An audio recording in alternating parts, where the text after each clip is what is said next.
पहले आपको सीधा लिए चलते हैं गोरखपुर, जहां पर सीएम योगी इस वक्त मौजूद है। भगवान विष्णु का ये मानव अवतार हम सबको सब परिस्थितियों में धैर्य न खो करके चुनौती का मुकाबला करने, लेकिन सदैव सत्य, न्याय और धर्म के मार्ग का अनुसरण करने की प्रेरणा देता रहा है। मेरा ये मानना है कि रामलीलाओं का जो आयोजन आज हम सब कर रहे हैं, ये संत तुलसीदास जी ने मध्यकाल में प्रारंभ किया था, जब देश गुलामी की पीढ़ियों से झगड़ा हुआ था। विदेशी हमले हो रहे थे, धर्म और संस्कृति खतरे में थे। उस कालखंड में उन्होंने सांस्कृतिक जागरण का और सांस्कृतिक जागरण के माध्यम से राष्ट्रीय चेतना को जागृत करने का कितना सशक्त माध्यम हम सबके सामने दिया। ये रामलीलाएं आज भी गांव में सामाजिक एकता के संदेश को लेकर के नित्य निरंतर एक नई प्रेरणा प्रदान कर रहा है, और उसी प्रेरणा के साथ हम सब जुड़े हुए हैं। गोरखपीठ की परंपरा सैकड़ों वर्षों से इस मानसरोवर मंदिर में आकर के, मानसरोवर मंदिर में वहां पर भगवान मानसरोवर का अभिषेक करने के उपरांत, वहां पर देव विग्रहों का पूजन करने के उपरांत इस रामलीला मैदान में आकर के मर्यादा पुरुषोत्तम भगवान श्री राम का रास तिलक का कार्यक्रम संपन्न करने का एक कार्यक्रम, एक परंपरा जुड़ी हुई है। और गोरखपीठ की इसी परंपरा का निर्वाह करने के लिए आज विजयादशमी के इस पावन पर्व पर मुझे फिर यहाँ आने का सौभाग्य प्राप्त हुआ है। आप सब जानते हैं कि पहले पूज्य गुरुदेव ब्रह्मलीन गोरक्षपीठाधीश्वर महंत अभेद्यनाथ जी महाराज उस परंपरा को लेकर के यहाँ पर आए थे। उससे पूर्व उनके पूज्य गुरुदेव गोरक्षपीठाधीश्वर ब्रह्मलीन महंत दिग्विजयनाथ जी महाराज उस परंपरा को लेकर के चले थे। उससे पूर्व ब्रह्मलीन महंत ब्रह्मनाथ जी महाराज, बाबा गंभीरनाथ जी महाराज, और ये परंपरा सैकड़ों वर्षों से उसे पीढ़ी दर पीढ़ी एक परंपरा से दूसरी परंपरा तक पहुंचा करके चेहरे बदलते गए, लेकिन रामलीला का मंचन अनवरत उसी रूप में आज भी यहाँ पर होता है। और विजयादशमी के अवसर पर मर्यादा पुरुषोत्तम भगवान श्री राम का रास तिलक के माध्यम से हम सब अपने वर्तमान पीढ़ी को एक ही संदेश देते हैं कि हमें सदैव सत्य, न्याय और धर्म के मार्ग का अनुसरण करना है। ये धर्म जो हमें सदैव अपने कर्तव्यों के पथ पर अग्रसर करने की प्रेरणा प्रदान करे। धर्म केवल उपासना विधि नहीं है, धर्म एक प्रेरणा है कर्तव्य की, अपने कर्तव्य पथ पर अग्रसर होने की, और कर्तव्य पथ पर अग्रसर होने की जो प्रेरणा है, उस प्रेरणा के साथ हम सब जुड़े हुए हैं। यही तो प्रेरणा हमें वर्तमान में प्रत्येक नागरिक के जीवन में कल्याण का मार्ग प्रशस्त करने के लिए आगे बढ़ाती है। और मेरा ये मानना है, जब तक मर्यादा पुरुषोत्तम भगवान श्री राम के पावन कथा का गान घर घर में होता रहेगा, भारत का कोई बाल बांका नहीं कर पाएगा। आपने देखा होगा, धैर्यपूर्वक स्थिर चित्त के साथ जब किसी एक अभियान के साथ भारतीय जनमानस एकजुट होकर के चलता है, नेतृत्व के प्रति अटूट निष्ठा रहती है, तो सफलता अवश्य प्राप्त होती है। 500 वर्षों से अयोध्या में श्री राम जन्मभूमि पर गुलामी के जिन बादलों ने उसे घेर करके भारत को अपमानित करने का प्रयास किया था, आज वे सब एक एक करके छटते गए। एक लंबे संघर्ष के बाद बड़ा आंदोलन हुआ। कोई ऐसा पथ नहीं था जिस पथ का अनुसरण करते हुए राम भक्तों ने श्री राम मंदिर के पुनर्निर्माण के लिए उस अभियान को आगे न बढ़ाया।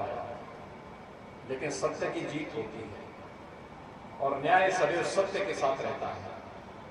लेकिन न्याय और सत्य को प्राप्त करने के लिए धर्म का मार्ग अनिवार्य है, आवश्यक है।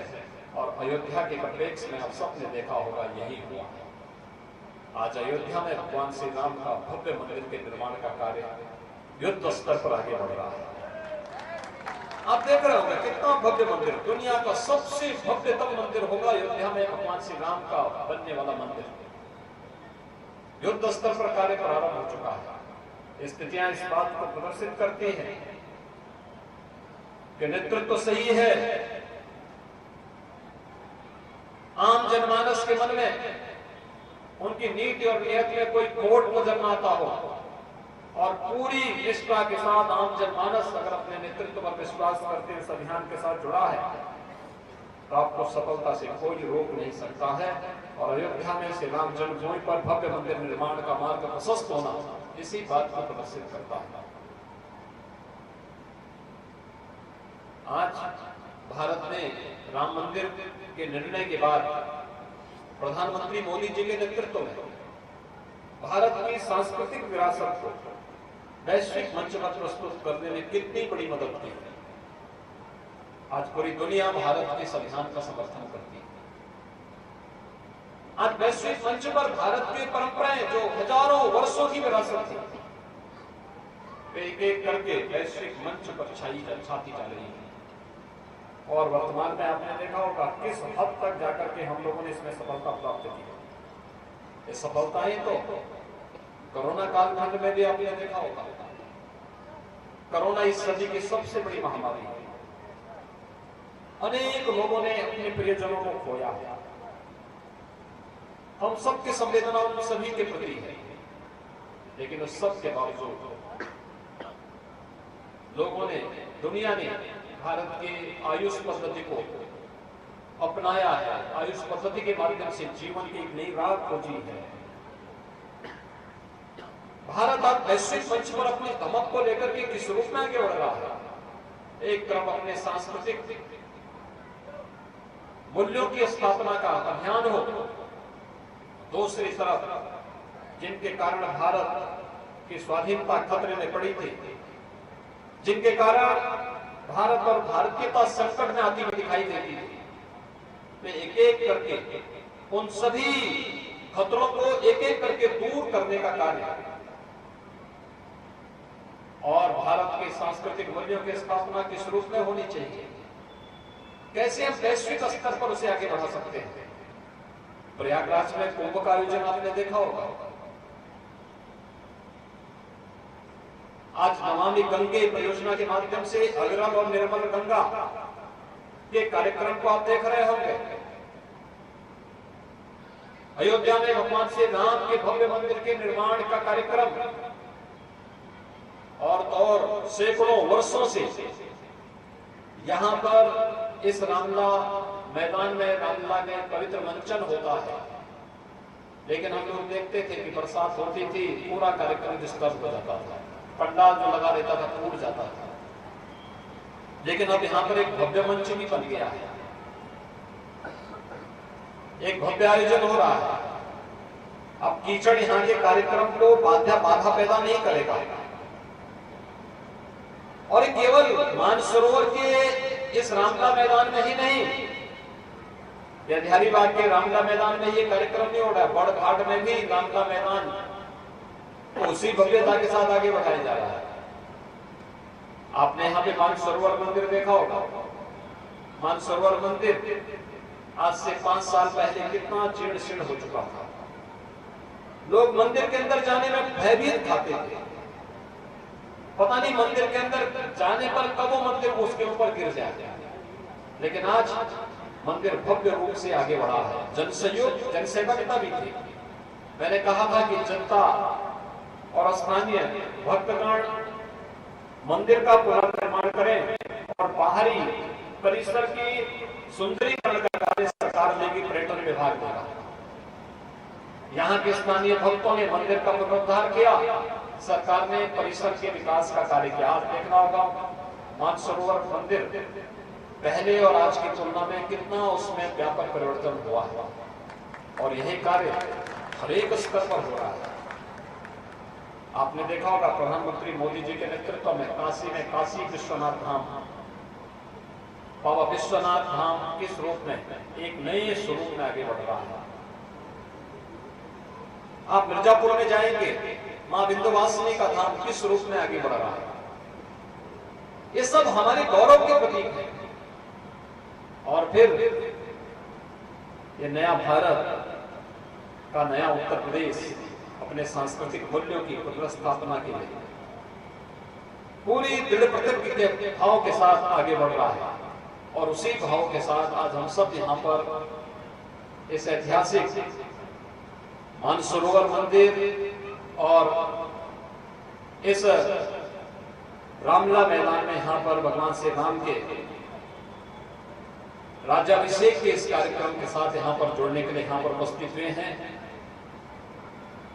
बंधुओं, मर्यादा पुरुषोत्तम भगवान श्री राम भारत की परंपरा में धर्म के प्रतीक हैं।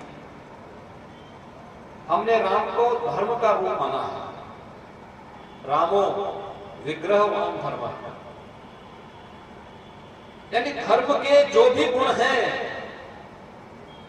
भारतीय मनीषा ने धर्म के जिन भी गुणों को माना है, वे सभी गुण मर्यादा पुरुषोत्तम भगवान श्री राम के चरित्र से हम सबको स्पष्ट दृष्टिगोचर होते हुए दिखाई देते हैं। और इसीलिए युगों युगों की इस परंपरा को भारतीय जनमानस आज भी बड़ी श्रद्धा के साथ, बड़े सम्मान के साथ, न वहां पर जाति भेद है, न क्षेत्र का भेद है, न मत और संप्रदाय का भेद है। हर एक व्यक्ति, हर एक श्रद्धालु, इसमें कोई भेद नहीं। उत्तर से दक्षिण, पूरब से पश्चिम, पूरा भारत मर्यादा पुरुषोत्तम भगवान श्री राम के साथ अपनी आत्मीय संवाद को जोड़ करके, इस प्रकार के आयोजन के साथ अपने आप को जोड़ करके गौरवान्वित महसूस करता है। और आप उसी गौरव के साथ, आप किसी गरिमा को बनाए रखने के लिए हम सब यहाँ पर एकत्र हुए हैं। मैं विजयादशमी के इस पावन पर्व पर आप सभी के प्रति आप सबको हृदय से बधाई देता हूं, मंगल में शुभकामनाएं व्यक्त करता हूं। आप सबसे मैं एक ही बात की भी करूंगा करके हम सबके सामने एक नया आदर्श प्रस्तुत किया है। और यही कारण है कि संकट तो आएंगे, चुनौतियां भी आएंगी, लेकिन उन संकट और चुनौतियों का सामना करने के लिए धैर्य चाहिए, बुद्धिमत्ता चाहिए, और उसी धैर्य के साथ आगे बढ़ने के लिए, दृढ़ प्रतिज्ञ भाव के साथ आगे बढ़ने के लिए हम सबके मन में उस प्रकार की इच्छा शक्ति भी होनी चाहिए। अगर कृष्णकंधा से वानर सेना गई तो आगे तो 100 योजन का समुद्र था, कैसे पार करते, लेकिन वह युक्ति भी निकाल दी गई थी। रावण रथी विरथ रघुवीरा, रावण तो शस्त्र से ससंपन्न था, लेकिन यहां तो बहुत हथियार थे, तो गदा थे, तीर भाले थे, पत्थर थे, अन्य अस्त्र शस्त्र नहीं थे। लेकिन सात्विक नेतृत्व में धर्म के पथ का अनुसरण करते हुए उस समय की सबसे बड़ी ताकत को कैसे देखते देखते मर्यादा पुरुषोत्तम भगवान श्री राम के नेतृत्व में वानर और भालुओं की सेना ने कैसे नष्ट कर दिया था। आज भी रामायण इस बात का साक्षी है, रामलीला का मंचन इस बात का साक्षी हम सब के लिए बनता है। हम सब मर्यादा पुरुषोत्तम भगवान श्री राम के जीवन चरित्र को अपने जीवन में निकार करें। छूत अस्पृश्यता को भगवान राम ने कभी मान्यता नहीं दी, कभी नहीं माना। सब्जी के जोत के बेट उन्होंने खाए थे, उन्होंने महिला और पुरुष के बीच में भी कोई भेद नहीं किया, पूरा सम्मान दिया माता सप्तमी को। भारत की ऋषि परंपरा को कैसे, भारत की ज्ञान की परंपरा को कैसे चुने बनाए रखना है, यह कार्य भी वनवासी कालखंड में एक तरफ राक्षसों का वध करते थे, दूसरी तरफ उन आश्रमों को पुनर्जीवित भी करते थे। राक्षस यहाँ की ज्ञान की परंपरा को नष्ट करना चाहते थे। भगवान राम ने कहा यह नहीं हो सकता, और अंततः उत्तर से दक्षिण तक पूरे देश के अंदर भगवान राम ने युगों पूर्व जिस भारत की सांस्कृतिक इकाई को उत्तर से दक्षिण तक खींचा है, वही आज भी बनी हुई है। भाइयों बहनों, आज के इस अवसर पर मैं एक बार फिर से आप सबको इस पावन पर्व पर हृदय से बधाई देता हूं। आपने 9 दिनों तक शारदीय नवरात्रि के पावन आयोजन के साथ जुड़कर के आदिशक्ति मां भगवती का अनुष्ठान भी किया है। आदिशक्ति मां भगवती आप सबको शक्ति दे, मर्यादा पुरुषोत्तम भगवान श्री राम के आदर्शों का आप सब अंगीकार कर सके, इस विश्वास के साथ आप सबके प्रति मैं हृदय से बधाई देता हूं। आयोजन समिति को धन्यवाद देता हूं और प्रभु श्री राम के इसी चरणों में कोटि कोटि नमन करते हुए उनकी प्रेरणा हम सब की ताकत बनेगी, इस विश्वास के साथ आप सबके प्रति मेरी शुभकामनाएं। धन्यवाद। जय हिंद। जय जय श्री राम। जय जय श्री राम। बहुत बहुत धन्यवाद। तो गोरखपुर से सीएम योगी आदित्यनाथ को सुन रहे थे आप।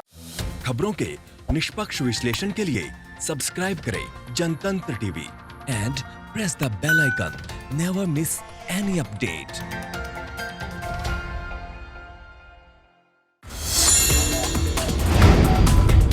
Download the Janatantra TV app, available on Google Play and App Store.